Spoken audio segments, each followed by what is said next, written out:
Eh bien, bonjour à toutes et à tous dans ce bloc sur l'itinérance. L'itinérance est une problématique sociale qui existe depuis bien longtemps et qui, malgré toutes les politiques de lutte contre la pauvreté et l'itinérance, perdure depuis des décennies dans nos villes, dans nos quartiers. Alors, nous allons traverser ce bloc avec votre cahier de cours à partir de la page 88. Et je vous invite aussi donc à pouvoir modifier, corriger des informations dans votre cahier de cours parce que j'ai aussi des données plus récentes en termes de statistiques.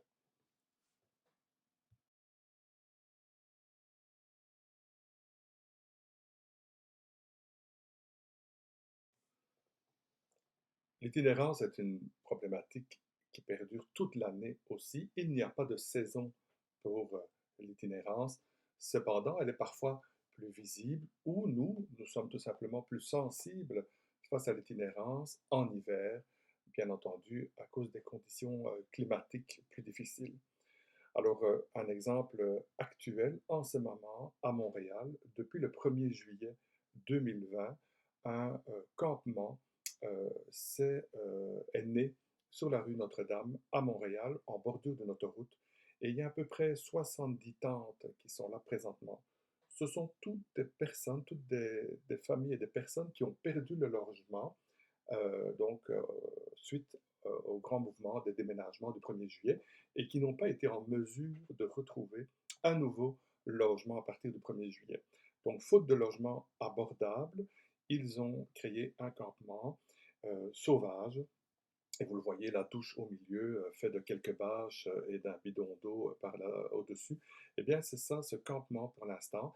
Et malgré que la ville ait mis un ultimatum pour qu'il soit démantelé à la fin du mois d'août, il est toujours présent. Et bien entendu, avec les froids que nous avons en ce moment, la ville de Montréal doit trouver une solution. C'est impératif.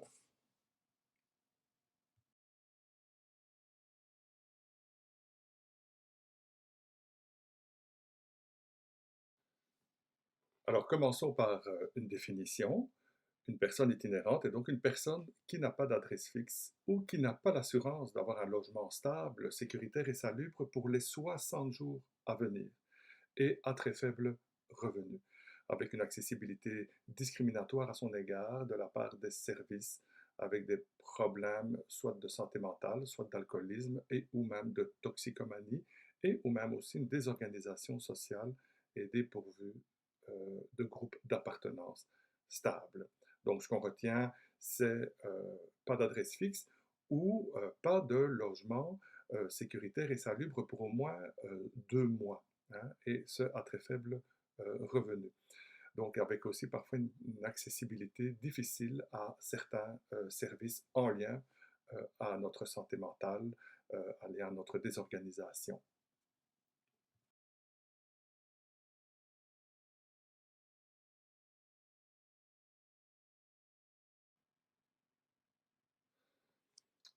Cette définition donc nous démontre que le profil des personnes itinérantes est quand même complexe et multifactoriel, comme on peut le voir dans le schéma. Ça n'est pas, il n'y a pas un profil type pour toutes les personnes itinérantes. Et donc, ce sont de multiples problématiques. Et on parle, par exemple, de traumatisme, de problèmes de santé physique, de problèmes psychosociaux, de problèmes de santé mentale.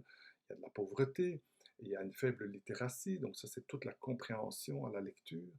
Il y a de l'isolement, des problèmes judiciaires, des problèmes de comportement, de dépendance. Alors voyez-vous, c'est un ensemble, c'est un phénomène qui est dynamique, ce qu'on pourrait dire, dans ce processus donc, qui mène à l'exclusion et à la marginalisation. L'itinérance est aussi plurielle. Elle ne se limite pas seulement à ce que l'on voit, un peu comme le camping de Notre-Dame. Il y a bien entendu plusieurs facettes également à cette itinérance. Elle a plusieurs visages et on va le voir un peu plus loin de qui est représenté donc dans cette problématique de l'itinérance.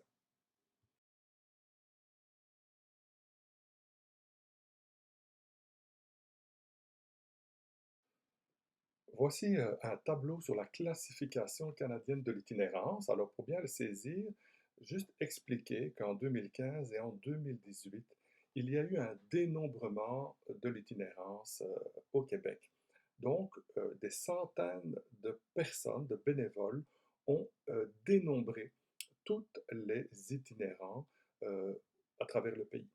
Alors, il a fallu qu'on sélectionne les endroits où on va les trouver, hein, qu'on les identifie. Donc, tout d'abord, deux formes d'itinérance. Il y a l'itinérance qui est visible, hein, c'est ce qu'on voit avec le trait vert, et une itinérance qui est cachée.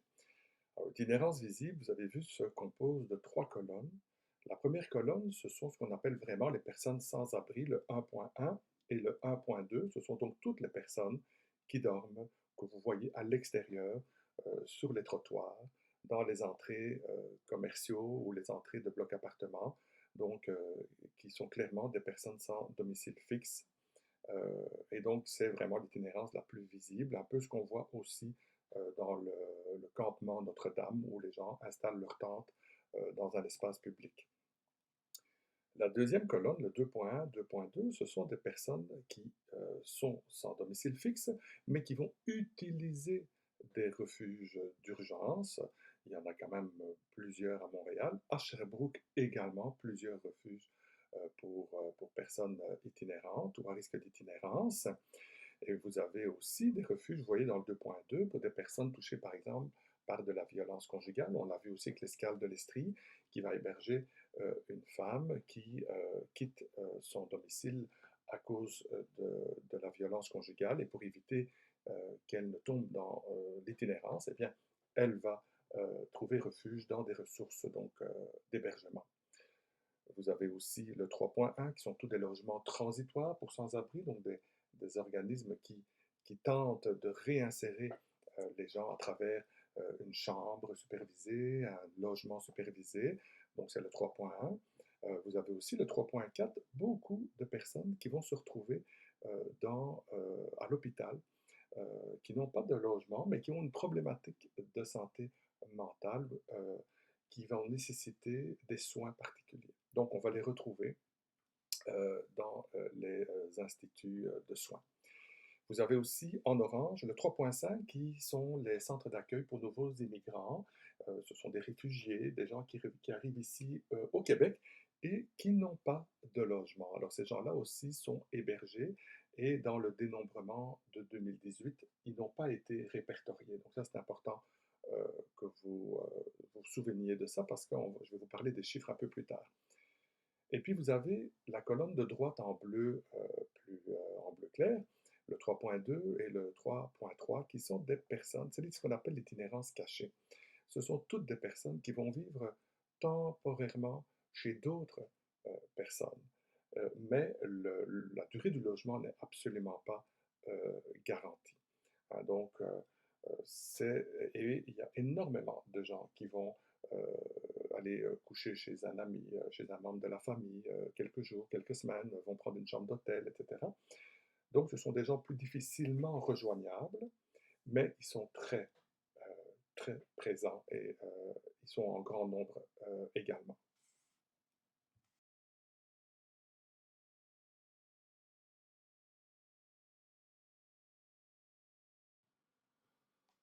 En termes de statistiques, qu'est-ce que l'on peut sortir de ce tableau? On peut voir à la quatrième ligne le dénombrement de Montréal en 2018. C'est un peu ce que je vous disais, là, ce grand comptage de personnes qui font partie de ce qu'on appelle l'itinérance visible, donc soit dans des lieux publics, soit dans des refuges, soit dans des institutions.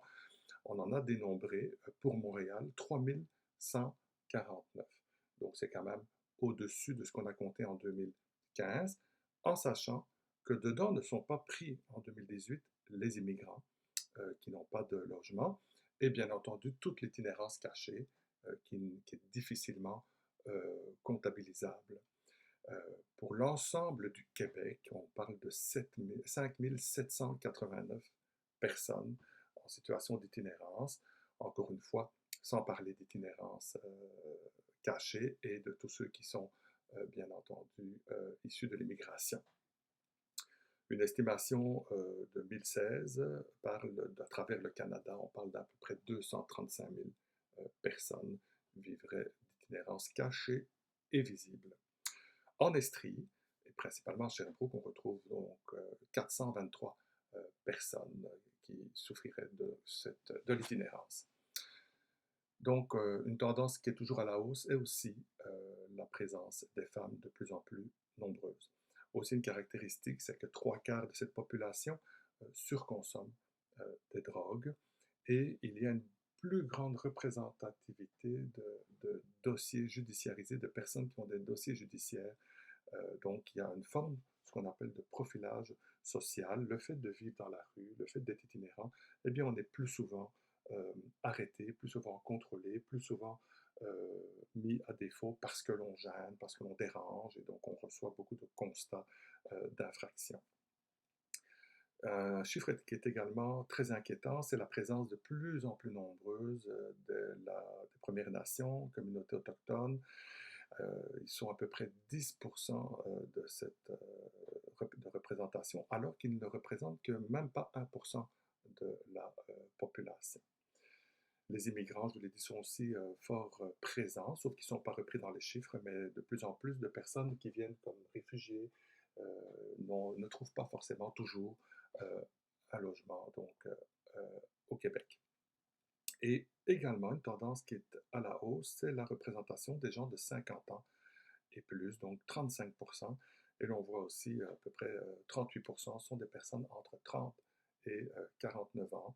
Donc, on peut dire quasiment 70% de cette itinérance visible est représentée par des gens de 30 jusqu'à les personnes, bien sûr, il n'y a pas de date de fin, hein, d'âge limite, mais donc de 30 ans et plus.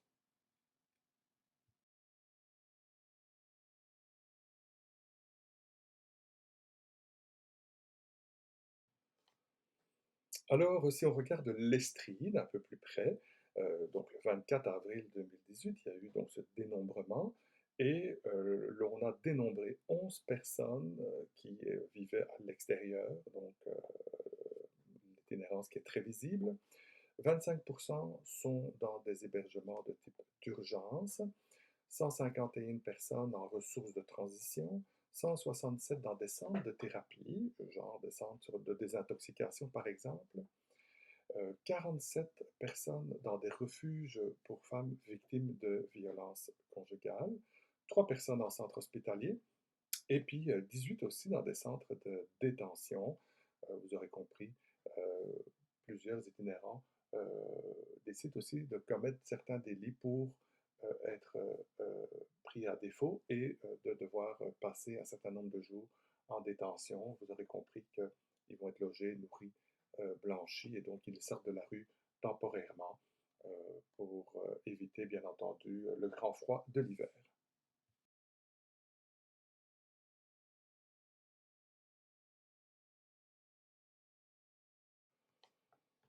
Les jeunes représentent aussi une partie de cette clientèle itinérante. 20% sont quand même des jeunes et principalement 2 tiers sont des hommes.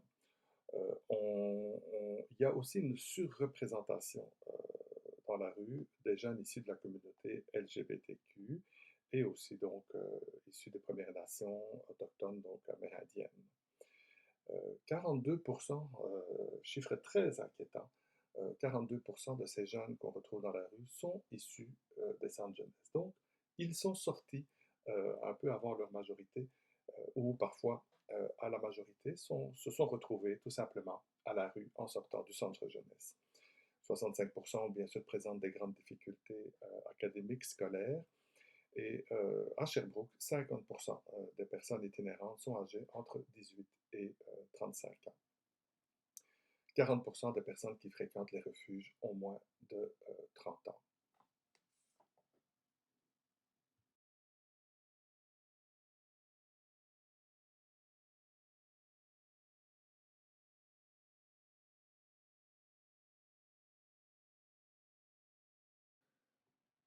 Les causes de l'itinérance, en vous référant à la page 90 du cahier de notes, Ben, les voies qui vont mener à l'itinérance sont bien, multiples et variées et donc ça revient au concept de multi, dimension que je vous parlais un peu plus tôt.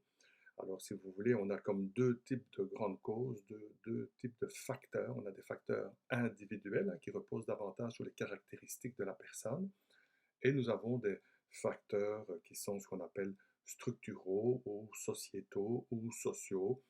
Donc, c'est davantage toute l'organisation, tout ce qui est plus macro. Donc, on va prendre, si vous voulez, le premier, les facteurs individuels.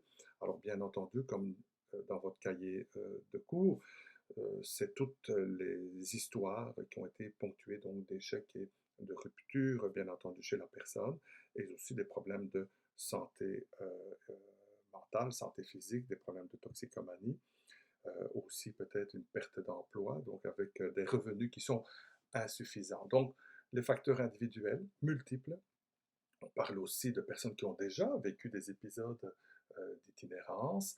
On parle donc de problématiques de santé, de dépendance, d'isolement, et puis aussi tous des événements de notre vie qui peuvent nous amener dans une plus grande forme de fragilité, des deuils, des problèmes familiaux, donc euh, des ruptures amoureuses, de la négligence, de la maltraitance, du décrochage scolaire, des fugues répétitives, etc.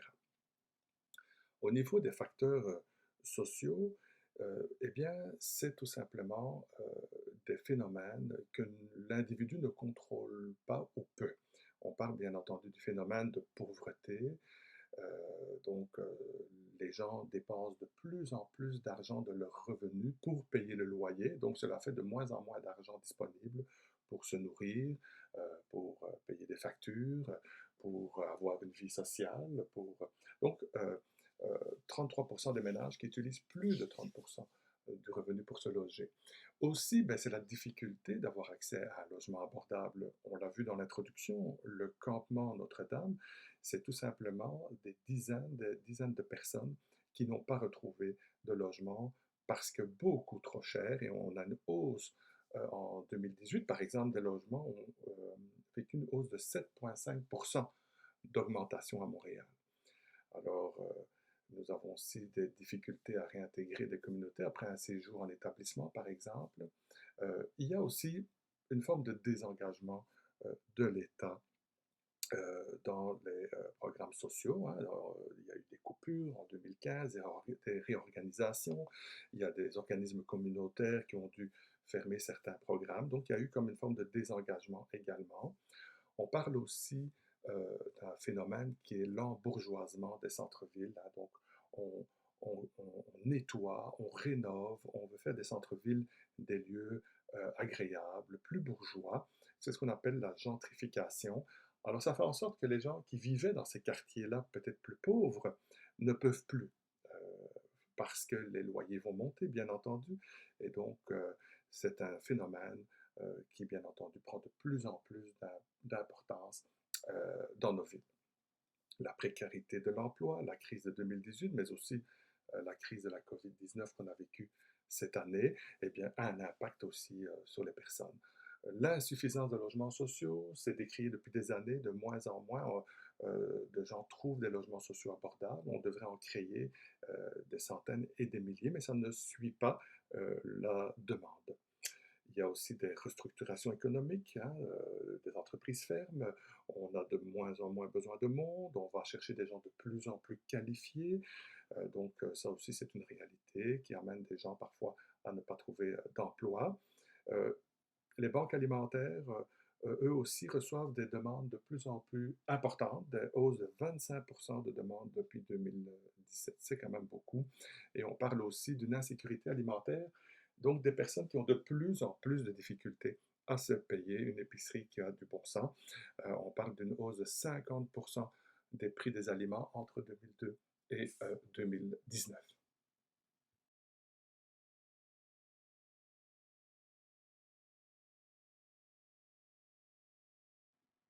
On va distinguer aussi trois types d'itinérance en fonction en fait de la durée de vie que l'on va passer dans la rue.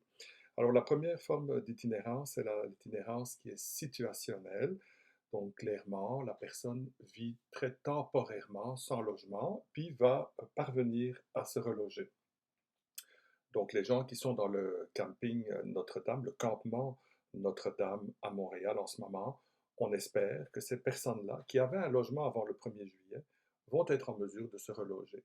Simplement, le temporairement commence à devenir extrêmement long. Cela va faire 4 mois maintenant que ces gens vivent dans une tente sur le bord d'une autoroute. Donc, situation très préoccupante pour ces gens-là.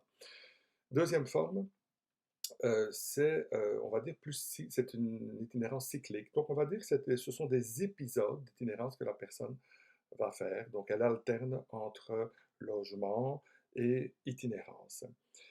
Puis, troisième forme, c'est l'itinérance qui est chronique, qui correspond bien sûr à des gens qui vont passer beaucoup de temps dans la rue.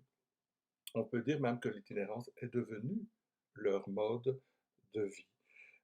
Donc la personne ne va plus se battre pour trouver un logement, elle va juste se battre pour être capable de vivre dans la rue et il est très difficile de pouvoir les réinsérer. Alors l'itinérance situationnelle aussi, c'est un peu celle qui est la plus répandue parce que beaucoup de gens vont vivre à un moment donné une forme d'itinérance situationnelle, qu'elle soit cachée ou visible, mais vont être capables de retrouver à un moment donné un équilibre dans leur vie, retrouver un logement. Et par contre, à contrario, l'itinérance chronique est bien entendu celle qui est la plus cristallisée, la plus difficile à éradiquer et celle qui présente aussi bien sûr le plus de danger pour les personnes.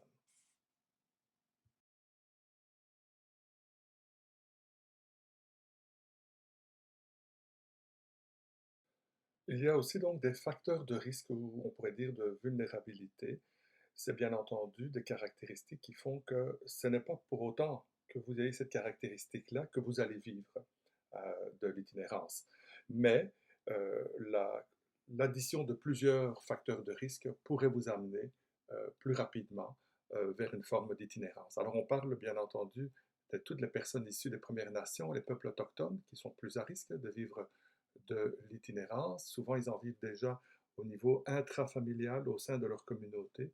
Et quand ils en sortent, ben, c'est très difficile pour eux d'être capables de s'intégrer dans la nouvelle communauté. On l'a vu dans les chiffres, ils sont surreprésentés dans la rue par rapport à la représentation des communautés autochtones en général. On a vu, c'est près de 10 fois plus d'itinérants dans la rue qu'il y a d'itinérants dans notre communauté. Les femmes, bien entendu, et toutes les personnes vivant seules et monoparentales sont plus à risque de vivre des épisodes d'itinérance.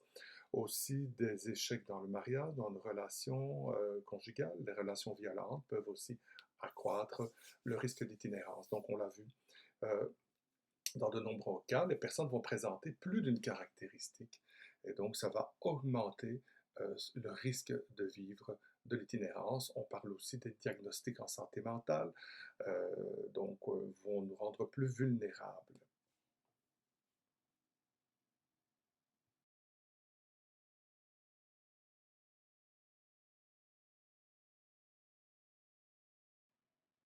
Je vous invite maintenant à mettre pause sur le diaporama commenté et d'aller cliquer sur le lien YouTube juste en dessous donc du vidéo pour aller regarder un petit vidéo de Monsieur Vézina qui vit donc de l'itinérance.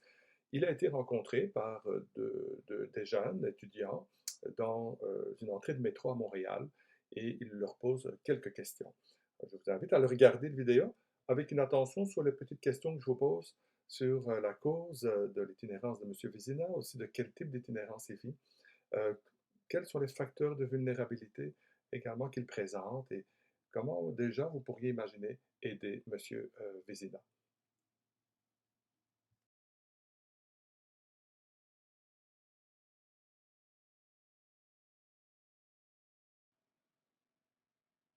La réalité vécue et la difficulté de vivre dans la rue, je pense que cela ne prend pas beaucoup d'imagination pour comprendre que de vivre dans la rue, c'est extrêmement difficile.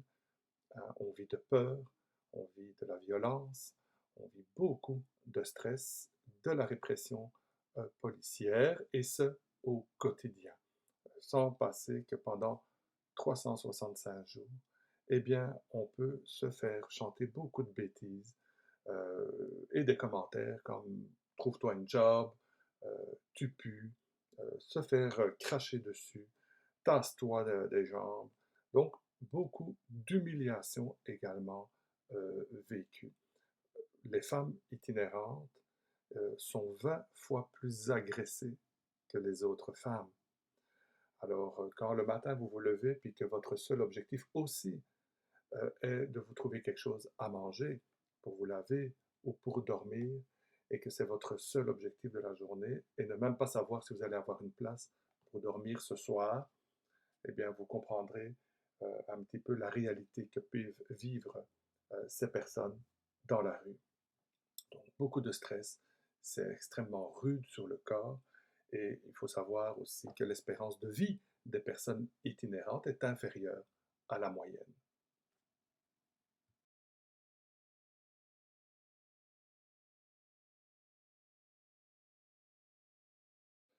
Une des grandes réalités vécues par les personnes itinérantes, c'est la surjudiciarisation. Hein. C'est un peu comme ce que je pourrais appeler un sentiment d'injustice, hein, de double peine. Déjà, ils vivent dans la rue, c'est déjà quelque chose de pénible, mais en plus, eh bien, ils vivent une forme de profilage social, hein. On ne parle pas de profilage racial, mais de profilage social. Ils vont se faire davantage arrêter et incarcérer que les autres citoyens, parce qu'ils dérangent, parce qu'ils roulent avec un vélo où il n'y a pas de réflecteur, parce qu'ils ont fait du bruit, parce qu'ils déposent des cendres sur la voie publique. Ils utilisent mal le mobilier urbain comme les bancs publics, etc. Ils vont se faire arrêter, ils vont recevoir des amendes qui, bien entendu, ils ne sont pas en mesure de payer, ils les accumulent, et donc vous comprendrez que c'est un cercle vicieux que ces personnes vivent. Donc, c'est une forme d'intervention qui est très répressive. On fait appel au système judiciaire, et donc, en quelque sorte, la roue tourne, mais on ne règle aucun problème. Deux hypothèses pour ce phénomène. Donc, les gens commettent des infractions à cause de leurs habitudes de vie, hein. Je viens de nommer des exemples, mais on peut rajouter aussi se laver les cheveux dans une fontaine, flânage sur la voie publique, entraver la circulation dans un corridor, la consommation de boissons alcoolisées sur la voie publique, solliciter des passants, etc., etc. Elles sont traitées aussi avec moins de tolérance par le système pénal. Donc, elles vont davantage se faire arrêter, elles vont réagir à leur arrestation, donc vont avoir des comportements plus brutaux à l'égard des policiers. Donc, ils vont recevoir des constats souvent de plus parce qu'ils ont été rudes avec les policiers. Donc, une roue qui tourne. Aussi, bon, les policiers, bien entendu, ne sont pas les seuls à être blâmés. Ils reçoivent de nombreux appels de citoyens qui se plaignent de la présence gênante de personnes itinérantes, donc ils doivent faire une intervention. Fait que on relève aussi que 10% des personnes qui sont détenues dans les prisons se déclarent sans domicile fixe. Alors, juste peut-être un point à ajouter à votre cahier, c'est que depuis octobre 2019, à l'Assemblée nationale du Québec, un projet de loi numéro 32 est à l'étude, qui est dirigé par Sonia Lebel, qui était ministre de la Justice, qui ne l'est plus, euh, donc qui vise à réduire les délais devant les tribunaux, mais aussi sensibiliser les acteurs à ne pas surjudiciariser les personnes itinérantes. Donc, c'est vraiment plus d'accompagner les personnes itinérantes à régler leurs problématiques au lieu de leur donner un constat. Donc, la ministre à l'époque s'engageait donc à dresser une sorte de liste d'infractions pour lesquelles eh bien, le non-paiement de l'amende n'emmènera pas les personnes en prison. Donc, je pense que c'est une bonne avancée, c'est une bonne direction à suivre maintenant dans sa réalisation.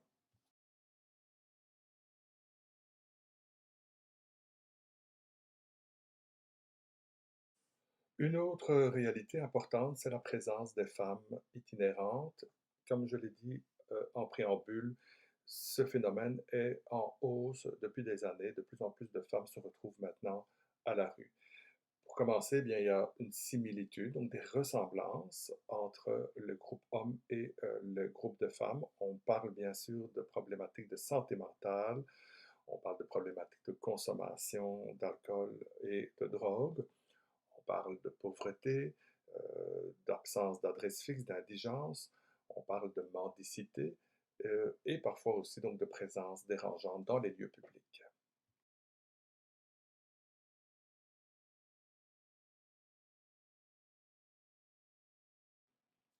L'itinérance des femmes est un phénomène qui est davantage caché que visible. Donc de plus en plus de femmes vivent de l'itinérance, mais cette itinérance va être aussi plus cachée. Elles ne désirent pas être à la rue. Pour ces femmes-là, c'est un traumatisme, mais c'est aussi une fêlure, une brisure, comment je vais dire, à leur identité de femme. On va le voir dans le slide qui suit, elle doit se couper d'elle-même de sa féminité puis adopter des comportements plus agressifs. Donc, très intéressant ici le commentaire donc, de la rue des femmes que je vous invite à lire attentivement.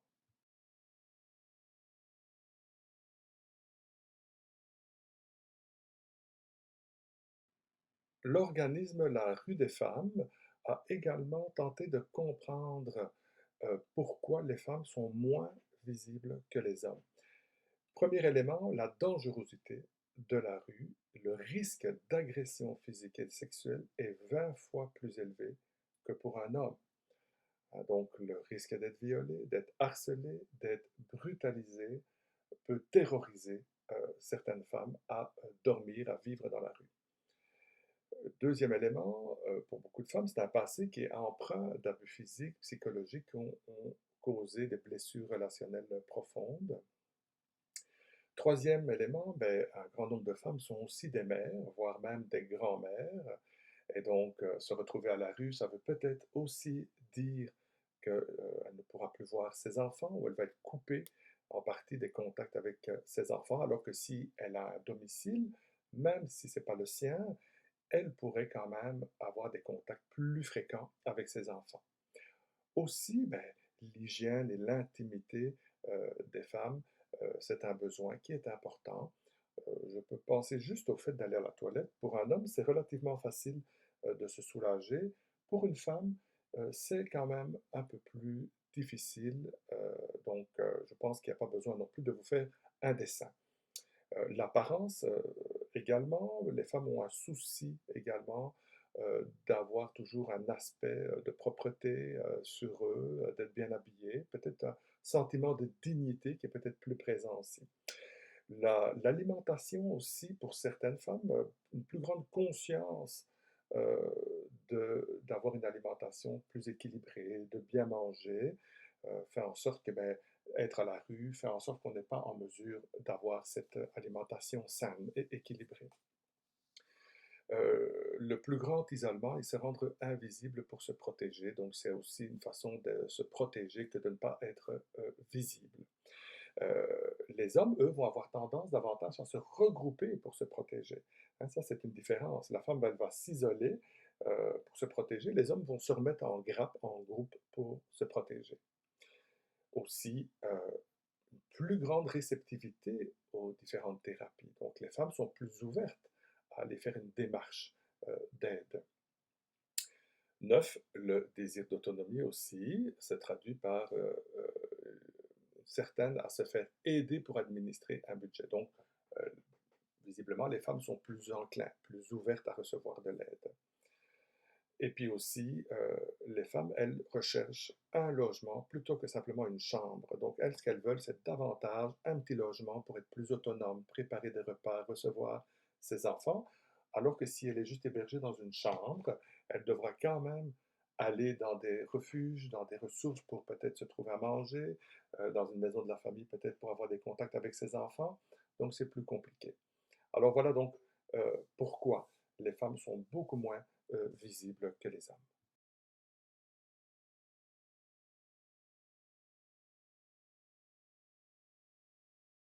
Maintenant que l'on a vu le profil de l'itinérance, on va regarder l'intervention qui est possible à faire avec des personnes itinérantes.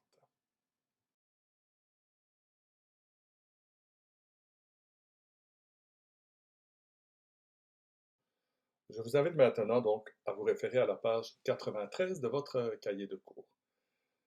Monsieur Mario Poirier, qui est psychologue clinicien, professeur aussi à l'Université de Québec à Montréal, a démontré une technique, une façon d'intervenir auprès de ces personnes-là, qui, en plus de vivre dans la rue, ne sont pas seulement des sans-abri, sont des sans-foyer et extrêmement seuls dans la vie.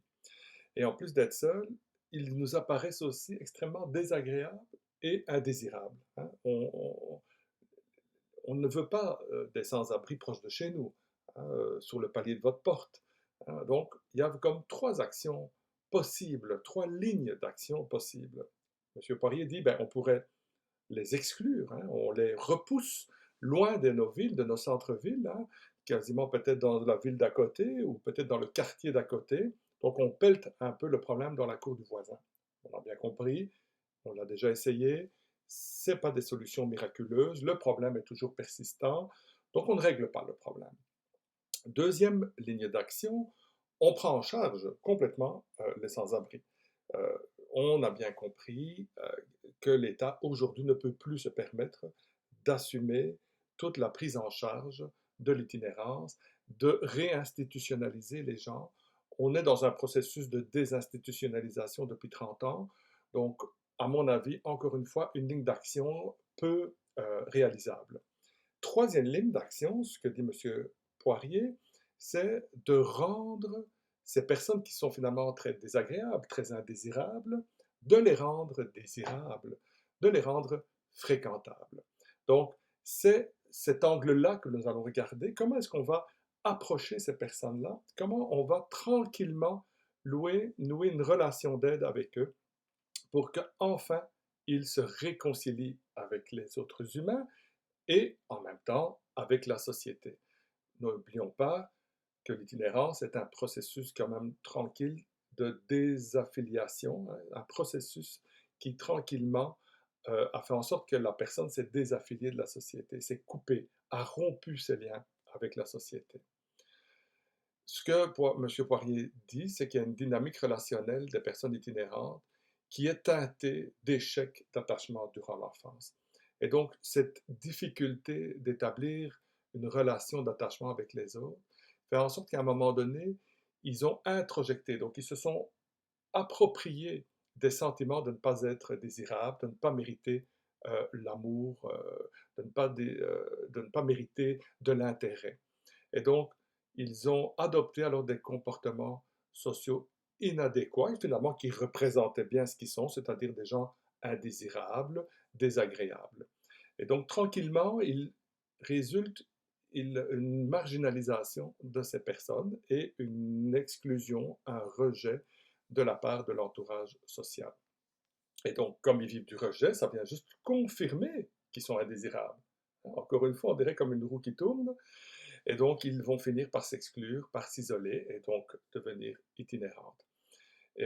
Puis, cette personne-là demeure incapable de rétablir un lien d'attachement, de s'investir affectivement dans une relation.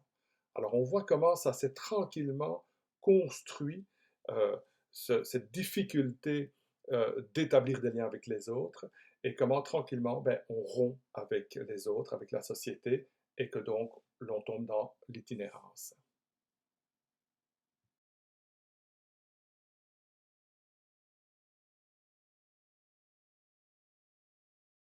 Alors, comment résoudre cette difficulté d'établir des liens avec les humains et avec la société? Eh bien, c'est en appliquant un processus de relation d'aide qui va être basé sur un objectif cosmétique. Donc, on va modifier un comportement qui est comme inadéquat pour rendre la personne plus désirable, plus agréable. Donc, on va peut-être apprendre à mieux communiquer, peut-être à mieux gérer une dépendance. Donc, on va, dans un premier temps, travailler sur un aspect cosmétique de la personne en mettant moins l'emphase sur la relation. On le sait, ces personnes-là sont méfiantes, ne fréquentent pas toujours les services d'aide, donc il faut y aller doucement et tranquillement. Et le processus de relation d'aide va y aller donc en 3 étapes.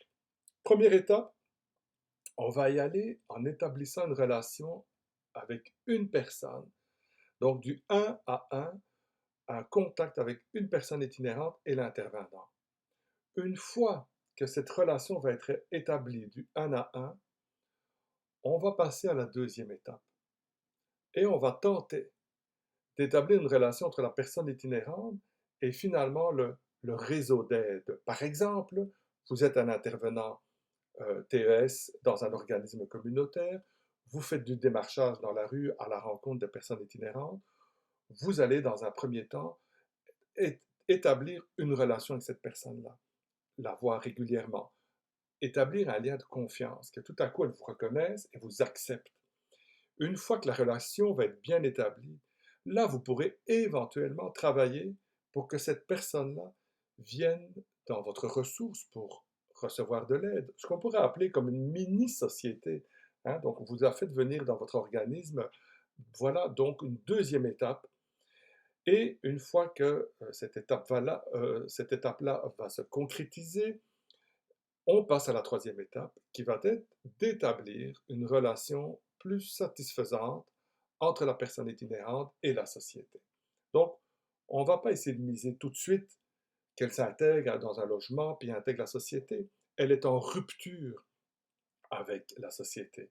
Alors, on va y aller en construisant tout d'abord une relation du un à un. Ensuite, une deuxième, c'est de l'amener tranquillement vers le réseau d'aide. Et ensuite, quand elle sera prête, on pourra tenter une relation avec la société.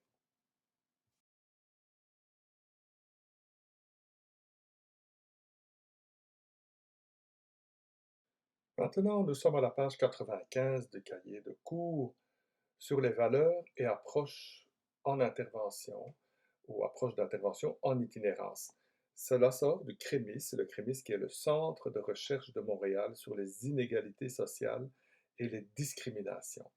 Alors eux, bien, ils portent bien sûr un regard depuis de longues années sur le travail en itinérance.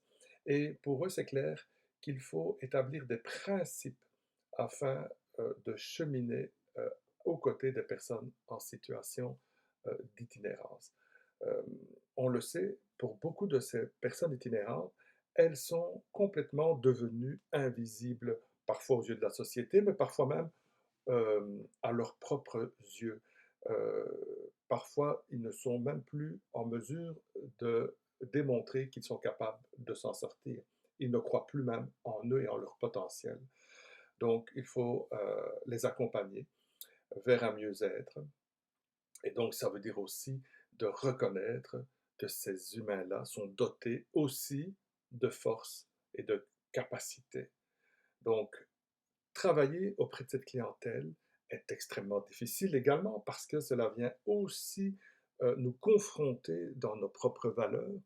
Et donc, il va falloir aussi accepter que la personne aille à son rythme, qu'elle décide elle-même de ses propres choix, puis il faut se réserver de vouloir euh, trop pour eux, d'être trop directif dans nos demandes. Donc, on est dans une approche qui est beaucoup dans l'approche de la réduction des méfaits, dans l'approche d'intervention en itinérance.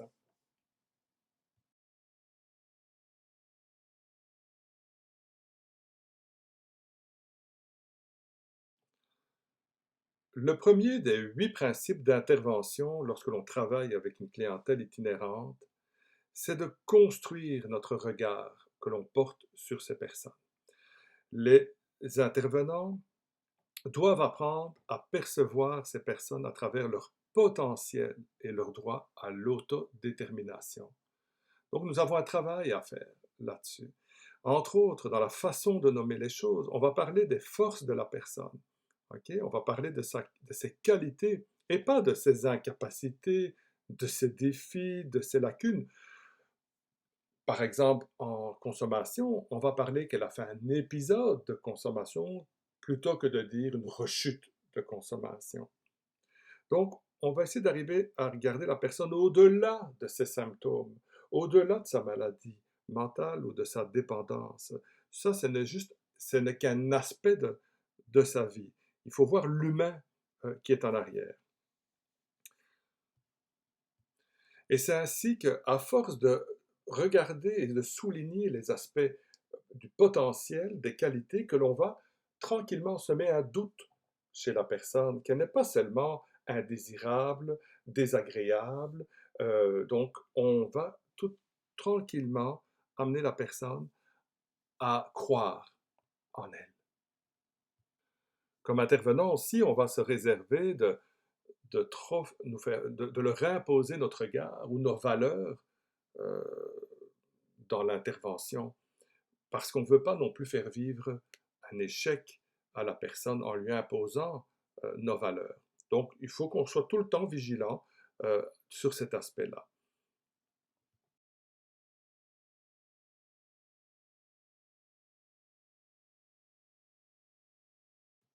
Deuxième principe important est de se positionner aux côtés de la personne pour peut-être aussi oser de nouvelles avenues. Là, notre rôle est d'accompagner la personne sur le chemin qu'elle, elle souhaite prendre. Donc, on va beaucoup travailler l'empowerment, hein, l'autonomisation de la personne, et on va l'accompagner dans ce qu'elle souhaite. Aussi, on va essayer de regarder avec elle les rêves qu'elle a, non pas pour tenter de rêver puis de réaliser des rêves, mais plus parce que si elle a un rêve, cela peut être comme un moteur pour se mettre en action et avec elle faire des premiers pas vers son objectif. Donc, on va vraiment accompagner la personne et peut-être même se faire la voix de la personne vers d'autres ressources comme des médecins, des psychiatres, des agents d'aide sociale. Donc, on est vraiment dans un début d'accompagnement, on est à côté d'elle. Aussi, on n'est pas l'expert et donc on va se mettre en position d'apprendre de la personne plutôt que de se positionner comme l'intervenant qui sait ce qui est bon pour l'autre.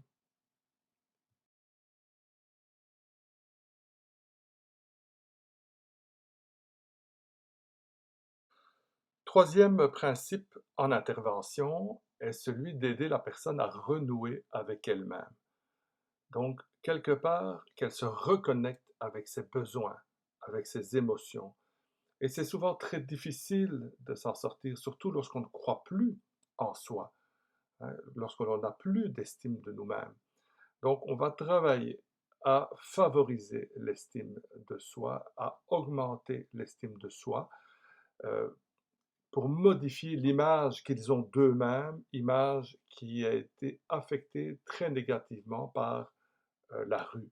Donc, on va utiliser des outils pour faire de l'auto-évaluation, faire des bilans sur ce que la personne souhaite accomplir et qui sait, encore une fois, diriger vers des aides professionnelles si on réalise qu'il y a des besoins plus profonds.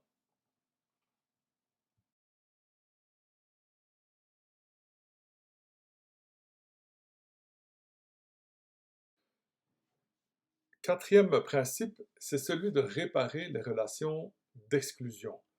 C'est très important de réparer. Les gens sont en rupture des relations avec autrui.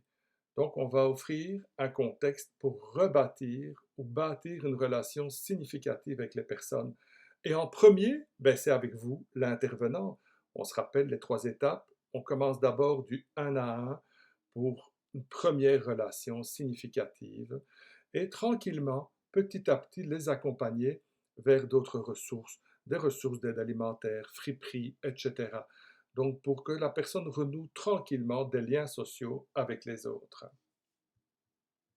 Et cela peut se traduire par de l'accompagnement dans des lieux publics, s'inscrire à des petites activités normalisantes.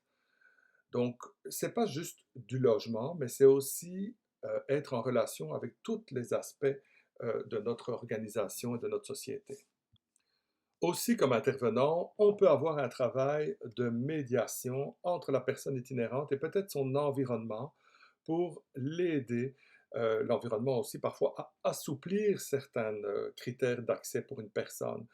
Parce que la personne itinérante à adopter des comportements souvent qui sont des symptômes d'une maladie ou des expériences antérieures.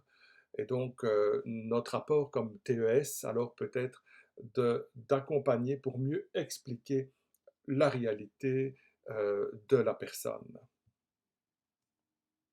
Le but aussi d'établir de nouveau des relations positives, c'est la croyance, faire naître la croyance chez la personne qu'il est possible de recevoir de l'aide et d'établir des relations saines avec les autres.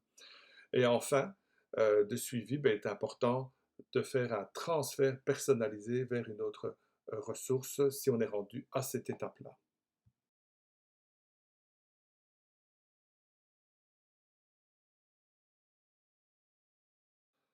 Cinquième principe est celui d'identifier les forces dont témoigne le parcours des personnes, y compris l'expérience de rue.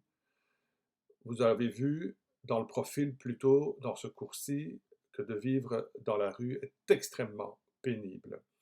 Alors cela demande un certain nombre d'aptitudes, de qualités, de forces pour être capable de vivre des semaines, des mois, des années durant dans des conditions extrêmement difficiles. Et ces qualités-là sont des facteurs de protection, ce sont des forces que la personne possède et qu'il faut donc exploiter. Donc, il faut amener la personne à prendre conscience de ces forces-là. Donc, par exemple, de la sensibilité face aux autres, du respect des autres, le courage, la débrouillardise dont elle a fait preuve pendant son parcours d'itinérance.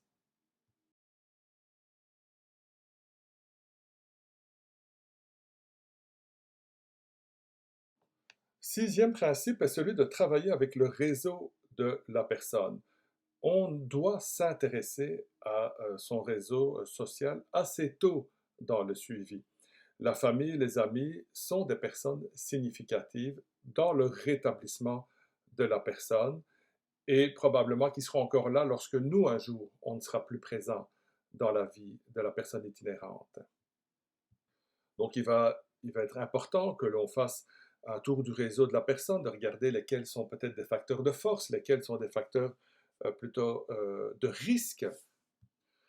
On va aussi, lorsqu'ils sont présents, ben, peut-être soutenir les proches, ce qu'on pourrait appeler les proches aidants, les personnes à aider les personnes. Et peut-être on peut les amener aussi à se référer à des organismes s'ils ont besoin d'aide. Et c'est important aussi de clarifier notre rôle d'intervenant. On n'est pas là pour faire pour la personne, on est en accompagnement de la personne. Alors c'est peut-être notre rôle aussi d'expliquer alors à la famille, à l'entourage, que la personne n'est pas en rechute, hein, mais plutôt dans un épisode de reconsommation. Donc une rechute n'est pas un échec complet. Donc on peut aider les personnes à comprendre ce qui est en train d'arriver. Ne pas oublier que ben, notre client, c'est toujours bien entendu la personne itinérante, donc toujours garder en tête bien sûr les objectifs de cette personne. Et enfin, ben, un réseau social qui est positif, eh bien, c'est un facteur de protection qui n'est pas à négliger.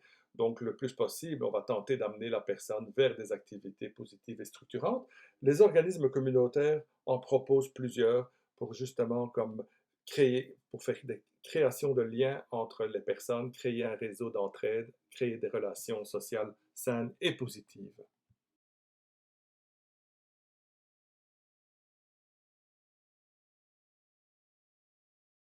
Le septième principe, c'est de nourrir des attentes qui sont à la fois réalistes et ambitieuses. Il faut avoir des attentes et des ambitions pour la personne. Vous savez qu'au début, probablement qu'elle n'en a pas pour elle-même. Donc, c'est vous qui avez probablement des attentes et des ambitions pour elle. Mais ça veut dire qu'il faut avoir confiance que la personne va apprendre à travers ses expériences. Et ça va pas être un cheminement linéaire, tranquille, vers le rétablissement complet. C'est une route sinueuse avec des obstacles, des bouts de chemin, des périodes, comme on a vu, d'épisodes de consommation, ce qu'on appelle des rechutes, et du rétablissement. Donc, il faut garder espoir, puis si eux ne gardent pas espoir, c'est nous qui devons espérer espoir pour eux jusqu'au moment où l'espoir va revenir. Donc, il va être important de revoir avec la personne, c'est où qu'elle veut s'en aller, refaire des bilans avec elle pour rester le plus possible collé aux objectifs qu'on s'était fixés. Donc, c'est important de doser notre ambition. Il faut à la fois ben, ni perdre espoir, mais ni mettre la barre trop haute. Si les objectifs, vous avez compris, sont beaucoup trop grands, l'usager va se décourager, peut-être se désintéresser de son suivi.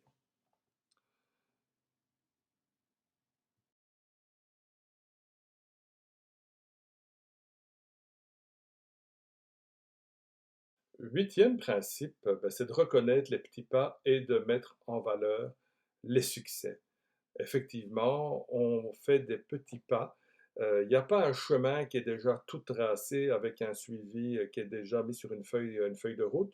C'est vraiment du cas par cas avec souvent un suivi qui est à moyen, voire à long terme. Donc, il faut être extrêmement flexible et parfois créatif aussi dans notre intervention. Alors, par exemple, ça veut vouloir dire que l'on va mettre moins l'accent sur un objectif à atteindre que tout simplement de faire des petits pas avec la personne vers ce qu'elle, elle, considère un mieux-être. Alors, aussi, un rétablissement réussi ou achevé, ben, ça n'existe pas. C'est la personne qui va établir lorsqu'elle aura le sentiment de s'être rétablie. Donc, euh, déjà, parfois, juste être en relation d'aide avec quelqu'un, avec une personne, c'est déjà un résultat. D'avoir été capable de renouer un contact avec quelqu'un, c'est déjà un résultat positif. Fait que comme intervenant, ben, notre rôle va être vraiment d'offrir à la personne des opportunités d'apprendre, d'expérimenter, de faire de nouvelles expériences, de créer des liens, de découvrir des services d'aide qu'elle ne connaissait pas. Et lorsque le temps sera là, en temps opportun, tenter d'arrimer la personne avec le réseau des services sociaux et aussi de permettre une stabilité résidentielle.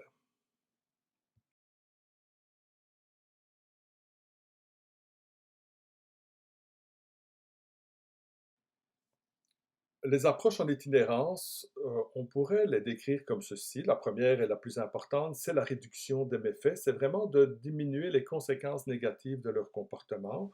On l'a vu dans les différents principes un peu plus tôt. On va travailler parfois à changer certains comportements pour rendre les personnes plus désirables. Donc, on va aussi réduire la réduction des méfaits. C'est aussi en termes de consommation, en termes de délinquance. Donc, on va viser une diminution des conséquences négatives de l'itinérance sur eux. Une deuxième approche, c'est le outreach in-reach. Le outreach, c'est tous les services, on va dire, qui vont aller rejoindre la clientèle là où elle se trouve. Donc, c'est des intervenants du réseau de la santé qui vont aller faire du terrain pour aller chercher les personnes et éventuellement les ramener dans le réseau pour les traiter. C'est ce qu'on appelle, c'est beaucoup une approche communautaire. On l'a vu aussi à lac mégantic, quand la catastrophe du train s'est déroulée, eh bien, le CIUS a constitué une équipe pour permettre, et qui est toujours présente aujourd'hui à Mégantic, pour aider les personnes avec tous les troubles psychosociaux, les troubles mentaux, les grandes problématiques psychosociales qui sont nées suite à la catastrophe ferroviaire. Donc, une approche vraiment communautaire. Donc, pour l'itinérance, ben, c'est aussi d'envoyer des gens du réseau euh, vers les personnes itinérantes pour les ramener vers le réseau et offrir des services. Le in-reach, c'est lorsque la personne est dans le réseau, ben, c'est de trouver des collaborations entre différents professionnels là, pour venir en aide. Alors, si on ne peut pas l'accepter dans un service, peut-être on va demander à un autre service d'accueillir la personne. Donc, on va travailler des collaborations intra-réseau. L'approche de proximité, c'est de travailler auprès des personnes en rupture. Donc, c'est le travail de rue, c'est l'approche communautaire. Donc, on envoie les intervenants dans la rue. Empowerment, ben, c'est la reprise du pouvoir sur sa vie, c'est développer des compétences. On l'a vu aussi dans les principes, c'est très important cette approche-là. Donc, on est également très présente en itinérance.